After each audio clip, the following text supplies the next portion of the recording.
ఈ విధంగా ప్రతిపక్ష పార్టీలకు సంబంధించి ముఖ్య నాయకుల విషయాన్ని చూసుకున్న తర్వాత ఆంధ్రప్రదేశ్ అధికారంలో ఉన్నటువంటి వైఎస్ఆర్ కాంగ్రెస్ పార్టీ యొక్క మంత్రివర్గంలో అనేక మంది మంత్రివర్గ సభ్యులు తీవ్రమైనటువంటి పోటీ ఎదుర్కొంటున్నారు.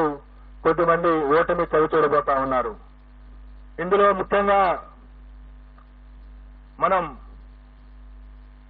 ఆంధ్రప్రదేశ్ ముఖ్యమంత్రి శ్రీ వైఎస్ జగన్మోహన్ రెడ్డి గారు పులివెందుల అసెంబ్లీ నియోజకవర్గం నుండి భారీ మెజార్టీతో గెలవబోతా ఉన్నారు. అలాగే సిదిరి అప్పలరాజు గారు ప్రస్తుత మంత్రి పలాస నుండి ఓటమి చవిచూడబోతా ఉన్నారు. అలాగే ధర్మాన ప్రసాదరావు గారు శ్రీకాకుళం అసెంబ్లీ నియోజకవర్గం నుండి వారు గట్టి పోటీ ఎదుర్కోబోతున్నారు. నేను ఎక్కడైతే గట్టి పోటీ అని సంబోధిస్తానో అక్కడ మా మార్జిన్ ఆఫ్ ఎర్రర్ ఏదైతే ఉంటుందో +or-3% కు లోబడి ఫలితం ఉండే అవకాశం ఉంటుంది. కాబట్టి +or-3% ఉన్న దగ్గర నేను గట్టి పోటీ అని సంబోధించడం జరుగుతుంది. అలాగే పీడిక రాజన్న దొర సాలూరు అసెంబ్లీ నియోజకవర్గం నుండి గెలుపొందబోతా ఉన్నారు. అలాగే బొత్స సత్యనారాయణ గారు ప్రస్తుత మంత్రి, మాజీ పిసిసి అధ్యక్షులు, చీపురుపల్లి అసెంబ్లీ నియోజకవర్గం నుండి మంచి మెజారిటీతో గెలుపొందబోతా ఉన్నారు. అలాగే గుడివాడ అమర్నాథ్ గారు రాష్ట్ర ఐటీ శాఖ మంత్రులు గుడివాడ అమర్నాథ్ గారు గతంలో అనకాపల్లి నుండి ప్రాతినిధ్యం వహించారు. ప్రస్తుతం గాజువాక నుండి పోటీ చేస్తున్నారు. వారు ఓటమి చవిచూడబోతా ఉన్నారు. అలాగే పినిపే విశ్వరూప్ గారు వారు అమలాపురం శాసనసభ నుండి పోటీ చేస్తున్నారు. వారు గెలవబోతా ఉన్నారు. అలాగే కారుమూరి నాగేశ్వరరావు గారు వారు తణుకు నుండి ప్రాతినిధ్యం వహిస్తా ఉన్నారు. వారు రాష్ట్ర మంత్రి. వారు ఓటమి చవిచూడబోతా ఉన్నారు.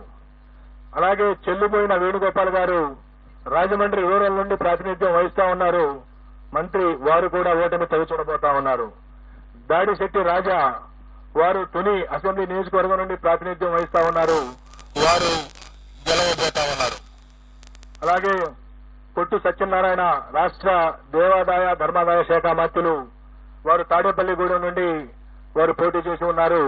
వారు ఓటమి చవిచూడబోతా ఉన్నారు. అలాగే శ్రీమతి తానేటి వనిత ప్రస్తుత ఆంధ్రప్రదేశ్ యొక్క హోంశాఖ మంత్రులు వారు గోపాలపురం నుండి గెలవబోతా ఉన్నారు స్వల్ప ఆధిక్యతతో. అలాగే జోగి రమేష్ గారు ప్రస్తుత రాష్ట్ర మంత్రి.